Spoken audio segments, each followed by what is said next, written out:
Father God, I give you all the glory. May you open our hearts to receive your word so deep inside the recesses of our heart. In Jesus' mighty name, amen. Hello, beautiful people. Praise the name of our Lord Jesus Christ. I'm your friend, your brother from Africa, Uganda, So Compassionate Outreach Ministries. I'm truly blessed to share this Word of God.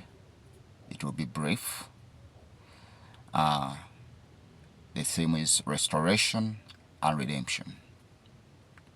Those two words differ, but we're going to share the scriptures which you will read by yourself. Write down Psalms 126, verse 1 to 6. Jeremiah 25, 11 to 12. Jeremiah 29, verse number 10.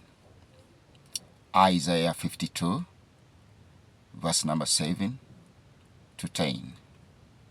Lastly, Luke chapter 4, verse number 18 to 19. Praise be to the name of our Lord.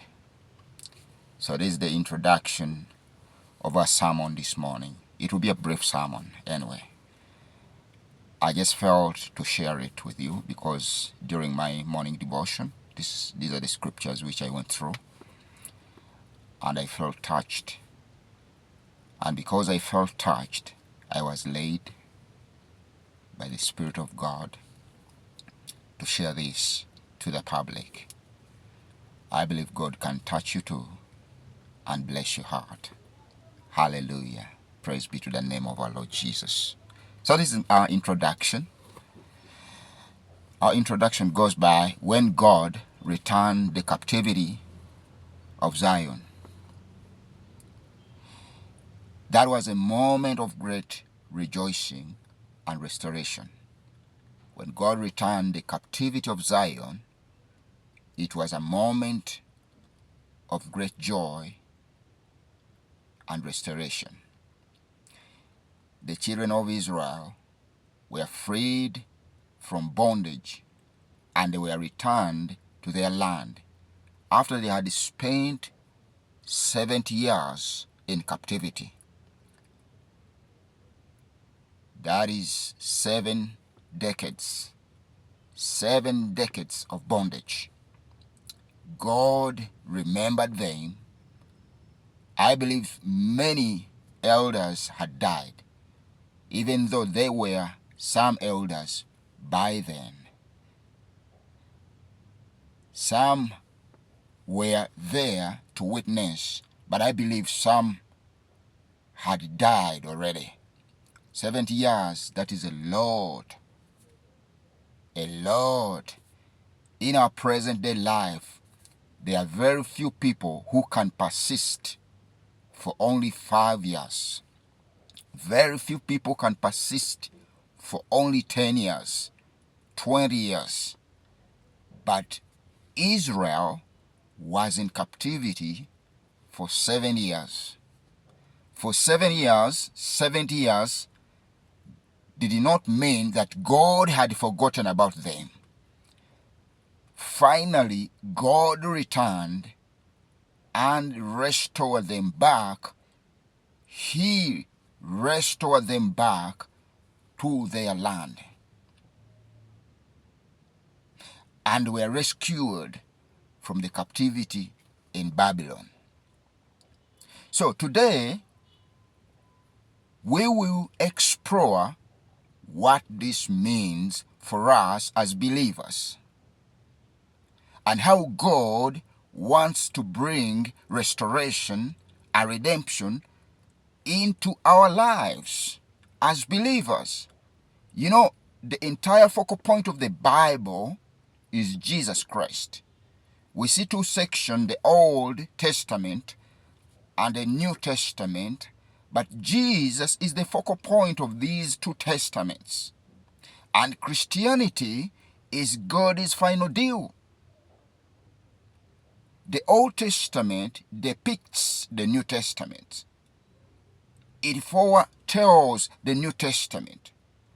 The Old Testament gives a shadow about a New Testament. The whole story is about we, the children of God. Hallelujah. So that's what we want to see today. Praise the Lord. Hallelujah. Now, I want to share 3 points in this study. I want to share 3 points in my study this morning. The first point says, God's faithfulness to Zion. That is point number 1. God's faithfulness to Zion. God's people were in bondage for 70 years, but He remembered them and brought them back. He restored them back. He remembered their affliction, their tormentation, their captivity, their enslavement, and He restored them back. We shall not look into why they were in bondage. Today we are looking at how God can restore you back to your situation, which the devil had stolen away from you. Hallelujah. When God intervenes, it's a time of great joy and laughter. Finally, no matter how much you have been in affliction, no matter how much you have been sad, no matter how many days, months, years you have been in depression, but when finally God comes and intervenes in your situation, there is laughter. There is laughter. Finally, you are going to laugh. The laugh of joy. Hallelujah. Praise the Lord. Our God is a God of restoration and redemption. Our God is a God of restoration and redemption. Praise be to the name of our Lord. Those are some of the points which comes down on this topic. So number 3, Jesus' ministry is a ministry of restoration, according to Luke chapter 4, verse number 18 through 19. Jesus' ministry is a ministry of restoration and redemption. Hallelujah, praise the Lord. Jesus came to restore the world. Jesus came to proclaim freedom to the captives and recovery of the sight to the blind. No matter how much the devil has persisted, held you under captivity of the blindness, Jesus is here to unveil that blanket which blinds your vision, to unveil that blanket which blinds your destiny. In Jesus' mighty name. Our Jesus, His ministry is a ministry of restoration. He brings release to the oppressed and set the oppressors free. Through Jesus, God is restoring and redeeming the humanity. Hallelujah, praise the Lord. Number 3, our response to God's restoration. How should we respond to God's restoration? This is what we have to do. We are called to pray for God's continued restoration and intervention. We must sow in tears, but we will reap in joy. Psalms 126, verse 5 through verse 6. We must sow in tears, but when the reap comes, we shall reap. When the harvest comes, we shall reap in joy. Let us continue trusting in God's goodness and faithfulness. God is good, is always good, no matter how much affliction we are facing today. Many are the affliction of a righteous, but when God comes, He redeems a righteous man out of them all. Not 50%, not 80%, but 100%. That's what the Bible says. Many are the affliction of a righteous man, but when God comes to redeem, he redeems him out of them all, 100%, in Jesus' mighty name. In our conclusion today, when God returned the captivity of Zion, it was a reminder of his faithfulness and love. After 70 years, he brought his people back home.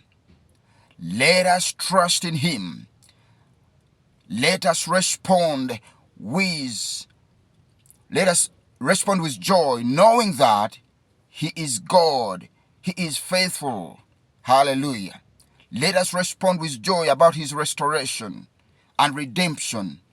May we be agents of his love.